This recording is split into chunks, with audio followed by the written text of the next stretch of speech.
Hello students, मैं Atul sir आज आप लोगों के लिए खासकर क्लास 12 के स्टूडेंट्स के लिए ग्रामर का नया चैप्टर लेकर प्रेजेंट हुआ हूँ। उस चैप्टर का नाम है आपके सामने लिखा हुआ है ट्रांसफॉर्मेशन। वैसे दोस्तों, मैंने आप लोगों को ट्रांसफॉर्मेशन में दो तीन चीज़ें बहुत अच्छे तरीके से एक्सप्लेन किया था, जिसमें से आपको एडवर्ब टू को हटाना और एडवर्ब टू को जोड़ना means removal of adverb too and add of adverb too. Adverb remove मतलब होता है हटाना और ऐड का मतलब होता है जोड़ना। दोस्तों, एक बात और मैंने बताई थी, जो ट्रांसफॉर्मेशन का सबसे इम्पोर्टेंट चैप्टर है जिसका नाम क्या आपको पता है, डिग्रीज ऑफ कंपैरिजन। तो डिग्रीज के बारे में मैंने बहुत अच्छे तरीके से आपको बताया था। तीन ही डिग्रीज होती हैं, एक होती है पॉजिटिव डिग्री, दूसरी होती है कॉम्परेटिव डिग्री और तीसरी होती है सुपरलेटिव डिग्री। ठीक है, तो पॉजिटिव, कॉम्परेटिव और सुपरलेटिव। पॉजिटिव के बारे में मैंने आपको बहुत डिटेल से बताया था। पॉजिटिव का मतलब मूलावस्था, जिसको आप कहीं कहीं सकारात्मक अवस्था भी बोलते हो। जब हम किसी से बात करते हैं, भैया कहते हैं पॉजिटिव सेंस में बात करें, ठीक है। और उसका होता है निगेटिव, ठीक है। तो हमको पॉजिटिव निगेटिव में नहीं रहना, हमको केवल समझना है कि पॉजिटिव क्या है, कॉम्परेटिव क्या है, सुपरलेटिव क्या है। तो पॉजिटिव मतलब मूलावस्था, मीन्स जैसे वर्ब की तीन फॉर्म होती है, फर्स्ट, सेकंड, थर्ड, वैसे एडजेक्टिव और एडवर्ब की भी तीन फॉर्म होती है, तीन डिग्रीज होती है ना। पॉजिटिव डिग्री, कॉम्परेटिव डिग्री और सुपरलेटिव डिग्री। तो पॉजिटिव, जैसे आपसे मैंने बोला गुड, आपसे किसी ने कहा गुड और किसी को तो बेटर, है ना, और को तो बेस्ट, यानी कि गुड का ही कॉम्परेटिव क्या है, बेटर, और बेटर का ही सुपरलेटिव क्या है, बेस्ट। ठीक है ना। तो इन सब चीज़ों के जो ये सब रूल हैं आपको बहुत अच्छे तरीके से मैंने एक्सप्लेन किया था। अब आप एकदम कंठस्थ कर लें कि आज सर हमको नई चीज़ क्या बताने वाले हैं। तो नई चीज़ हम कुछ नहीं बताएंगे, केवल ये चैप्टर हमने स्टार्ट किया था, आज पुनः इसको स्टार्ट करेंगे ताकि आप लोग पुनः इसको अच्छे तरीके से अंडरस्टैंड कर सकें। ट्रांसफॉर्मेशन का मतलब क्या होता है, सबसे पहले तो अर्थ क्या होता है। हम how we understand about transformation, हम ट्रांसफॉर्मेशन के बारे में समझे कैसे। ट्रांसफॉर्मेशन का मतलब होता है रूपांतरण। किसी भी सेंटेंस को अगर हमें ट्रांसफॉर्म करना है तो उस सेंटेंस का अर्थ ना बदले, उसको हम क्या करते हैं, ट्रांसफॉर्म करते हैं, किसी भी ग्रामर के रूल को फॉलो करके, है ना। किसी भी ग्रामर के रूल, जैसे एक्टिव पैसिव, बिल्कुल इजी एग्जांपल आपको दे रहा हूँ। आपने 9th में पढ़ा, हाई स्कूल में पढ़ा और बहुत जगह तो निचली कक्षाओं में पढ़ाया जाता है एक्टिव पैसिव। तो जब आप एक्टिव को पैसिव में चेंज करते हो तो पैसिव को एक्टिव में भी चेंज किया जाता है, ठीक है ना। तो ट्रांसफॉर्मेशन में अगर एक्टिव को पैसिव में चेंज करोगे तो पैसिव को एक्टिव में, पॉजिटिव को कॉम्परेटिव में तो कॉम्परेटिव को पॉजिटिव में, पॉजिटिव को सुपरलेटिव में तो सुपरलेटिव को पॉजिटिव में। ठीक, इनको हम एक दूसरे के संपूरक मानते हैं, कॉम्प्लीमेंट मानते हैं, ठीक है। जैसे मैं एक सेंटेंस आपको लिखकर बता रहे हैं, आप इससे किसी ने कहा आई रेड आ बुक, ये एग्जाम्पल आपके सामने लिखा हुआ है और आपको कह दिया गया कि ट्रांसफॉर्म करना है। इसका हिंदी अर्थ अगर हम निकालेंगे, मैं एक किताब पढ़ता हूँ, तो एक समय में भाई एक ही किताब पढ़ा जा सकता है कि 10 किताब तो हम नहीं पढ़ सकते हैं, तो ए बुक का यहाँ पर कोई मतलब नहीं। तो ये दोस्तों एक्टिव वॉइस है। अब इसमें हमें देखना है कि सब्जेक्ट क्या है, आई, मेन वर्ब क्या है, रेड, और ऑब्जेक्ट क्या है, ए बुक। अब आपको यहाँ पर हमें नहीं बताएंगे कि सर सब्जेक्ट क्या होता है और वर्ब क्या होता है, तो हमने सेंटेंस के पार्ट बताए थे, दो होते हैं, सब्जेक्ट और प्रेडिकेट। इसमें केवल आई सब्जेक्ट है, बाकी पूरा पार्ट क्या है, प्रेडिकेट है। प्रेडिकेट के हमने तीन पार्ट बताए थे, वर्ब, ऑब्जेक्ट और कॉम्प्लीमेंट, ठीक है। याद होगा आप लोगों को, नहीं याद तो याद कर लें।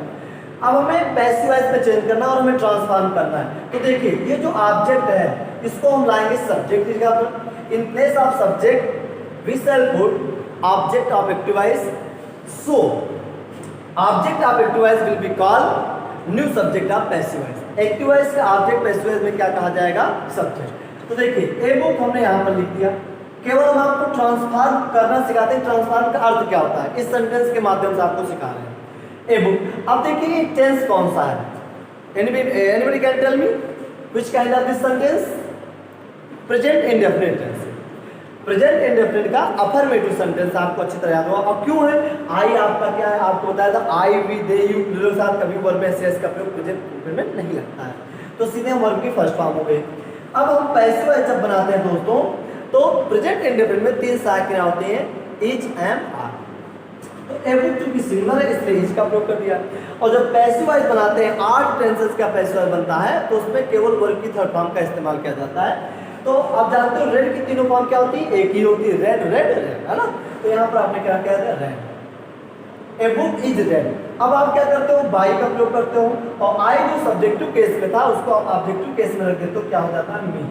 अब देखिए इस सेंटेंस का अर्थ निकालिए, मैं एक किताब पढ़ता हूँ, एक किताब मेरे द्वारा पढ़ी जाती है। कार्य यहाँ पर यही कर रहा है, बस केवल देखिए सेंटेंस के शब्द केवल बदल गए हैं, बाकी पूरा आपका सेंस दोनों सेंटेंस का एक ही है। That is called transformation. कि सेंटेंस का अर्थ ना बदले, उसको रूपांतरित कर दें। अब एक सेंटेंस और देखिए आप, जैसे आपके सामने लिखा है he is too weak to walk. ये जो एग्जाम्पल है लड़के अक्सर स्टूडेंट हमारे समझ लेते हैं, आप दोस्त हमारे आपके एक दूसरे के सहयोग से हम लोग समझ लेते हैं, लेकिन ये तो हमारे लिए बहुत ईजी है, फॉरगेट कर जाते हैं। नहीं, बहुत इंपॉर्टेंट है और आने वाले हर कंपटीशन पेपर में बहुत मायने रखता है ना। देखिए अब आप लोग कहोगे तो सर हमको बताए थे, खटाखट आप लोग समझ में आ गया होगा कि तो रूल आपको पता है। तो यहाँ पर पहले एडवर्ब टू को हटाना है। अब देखिए इसका अर्थ क्या है, the he is too weak, वो इतना कमजोर है टू वॉक चलने, अर्थात चलने में बहुत कमजोर है। अब इसको हम ट्रांसफॉर्म करेंगे और ग्रामर के रूल को फॉलो करेंगे, लेकिन अर्थ नहीं बदलेगा। देखिए हम लिखेंगे ही इज, अब टू की जगह क्या लगा देंगे, सो, क्या हो जाएगा, weak, he is so weak. अब टू को हटा देंगे, दैट लगा देंगे। अब ये जो सब्जेक्ट यहाँ पर है ही, अगर यहाँ सी होता तो दैट के बाद सी आता, अगर यहाँ दे होता तो यहाँ दे आता, अगर यहाँ मोहन होता तो ही आता, अगर कोई फेमिनिन जेंडर होती तो यहाँ पर सी आता, या कोई निर्जीव वस्तु होता तो यहाँ पर इट आता, कुल मिला यहाँ प्लूरल होता तो प्लूरल सब्जेक्ट आता।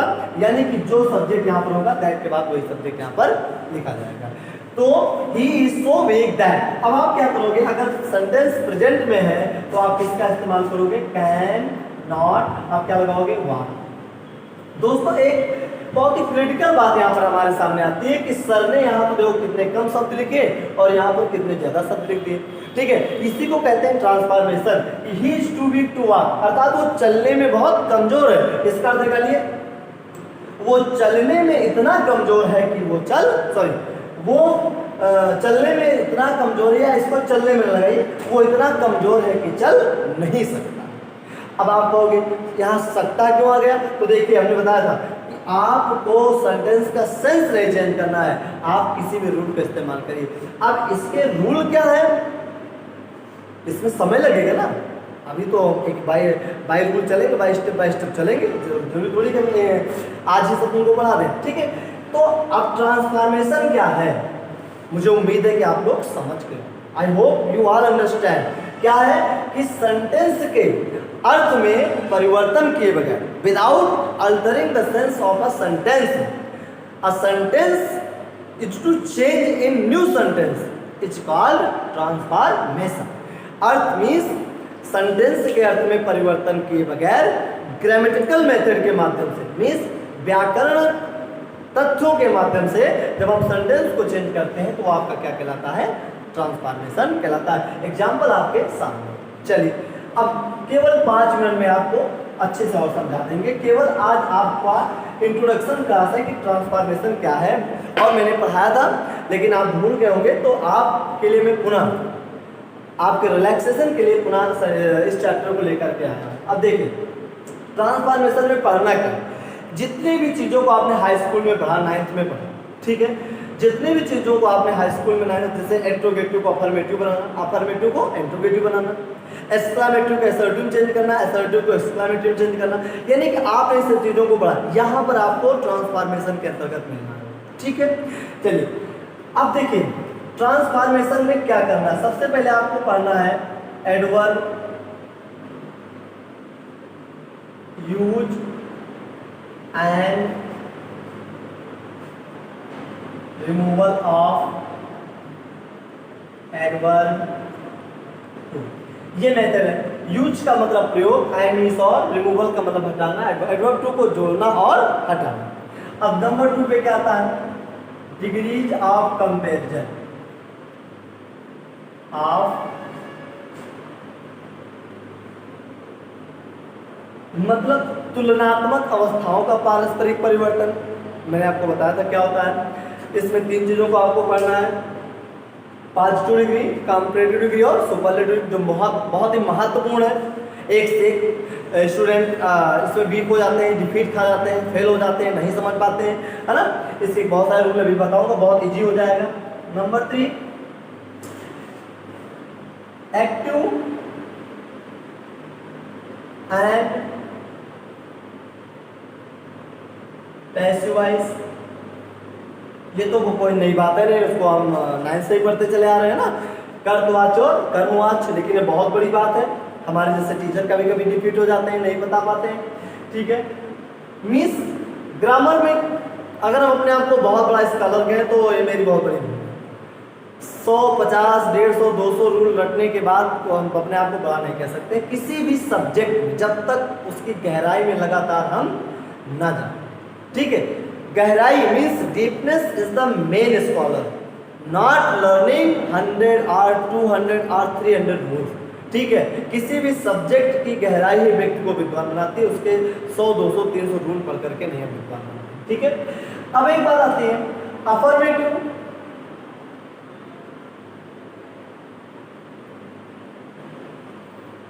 Sentence change into negative sentence.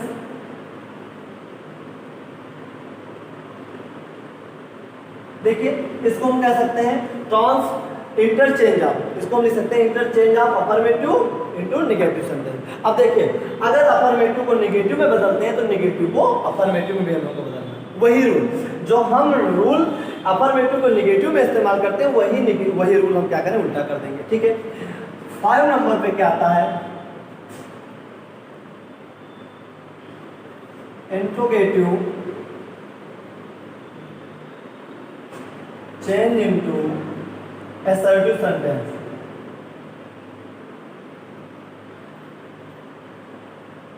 देखिए हम बिल्कुल शॉर्ट फॉर्म में लिख रहे हैं, वैसे तो होता है interchange of interrogative and assertive sentences, है ना।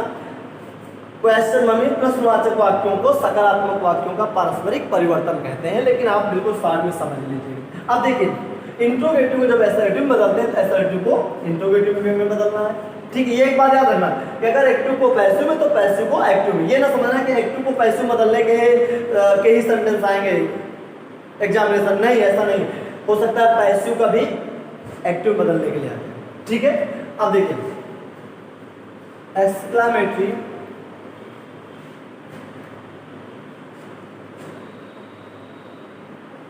चेंज इनटू असर्टिव मीन्स विस्मयादिबोधक वाक्यों को स्वीकारात्मक वाक्यों में बदलना और स्वीकारात्मक वाक्यों को एक्सक्लेमेटिव में बदलना। उल्टा रूल है, एक्सक्लेमेटिव को असर्टिव में और असर्टिव को एक्सक्लेमेटिव, ठीक है। अब आपका क्या बचा,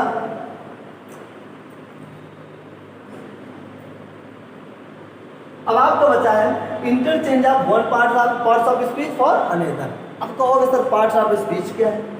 अब अगर इसके बारे में हम बताएं तो मुझे लगता है कि हम भी बहुत बड़े फूल हैं और आप भी बहुत बड़े फूल हैं, और फूल कोई नहीं। क्यों? क्योंकि पार्ट्स ऑफ स्पीच जो है दोस्तों, ये बहुत ही 3rd क्लास से पढ़ाना चालू हो जाता है और लड़के रटे रहते हैं noun is the name of person. मतलब जैसे गाना गाया जाता है धुन में ना, आजकल गाने बहुत सुनते हैं लोग, जैसे धुन में गाना गाया जाता है वैसे लड़के रटे रहते हैं। नहीं, पार्ट्स ऑफ स्पीच समझो कि जड़ है ग्रामर की। बिना पार्ट्स ऑफ स्पीच के ज्ञान के बगैर आप इंग्लिश ग्रामर की कल्पना मत करिए, इमेजिन मत करिए। जड़ है ग्रामर, पार्ट्स ऑफ स्पीच अगर आपको तैयार है तो आप कहीं भी डिफीट नहीं हो पाएंगे। तो जैसे अब आप कभी कभी क्या होता है, अब आपको बताएंगे तो आप लोग कहोगे वाह सर सही बात है।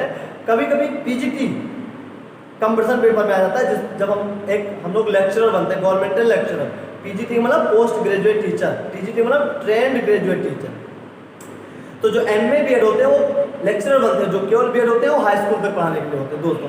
तो कभी कभी पीजीटी में आ जाता है क्वेश्चन कि नाउन को एडजेक्टिव बदलो, तो हम लोग 10-10 साल का एक्सपीरियंस लेकर के उस नाउन को एडजेक्टिव में नहीं बदल पाते।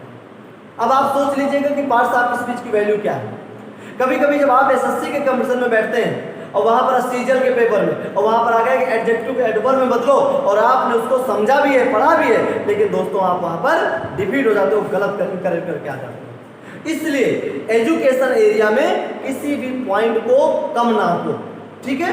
तो आपको आज मैंने केवल ट्रांसफॉर्मेशन से इंट्रोड्यूस कराया है और मुझे उम्मीद है कि आप लोग, आपके पास जो मैंने बुक कहा था खरीदने के लिए, new style of general English या जो भी आपके पास ग्रामर का संसाधन है, सोर्स हैं, उनको घर पे आप पढ़ें। और आपको नहीं आता है तो आप जो मैं इस प्रकाश इंटर कॉलेज के चैनल पर अपना ये जो लेक्चर डालता हूँ, नीचे कमेंट बॉक्स में कमेंट करके आप अपने क्वेश्चन को रख सकते हैं और उसका आंसर भी आपको तुरंत मिलेगा। चूँकि अभी आप उम्मीद मत करिए कि स्कूल खुलने वाले हैं, जब तक पूर्ण रूप से इसकी वैक्सीन नहीं बन जाएगी इस वायरस की, तब तक स्कूल खुलने वाले दोस्तों नहीं है। इसलिए आप घर पे बैठकर हर सब्जेक्ट के लेक्चर को एंजॉय करें। एंजॉय का मतलब है नहीं कि आप गाने की तरह सुने, नहीं, education is must for you, ठीक है। Is better than any song, is better than any life, ठीक है। देखते रहिए इस वीडियो को लगातार, ताकि आप लोगों को कहीं भी किसी प्रकार से डिफिकल्ट ना हो।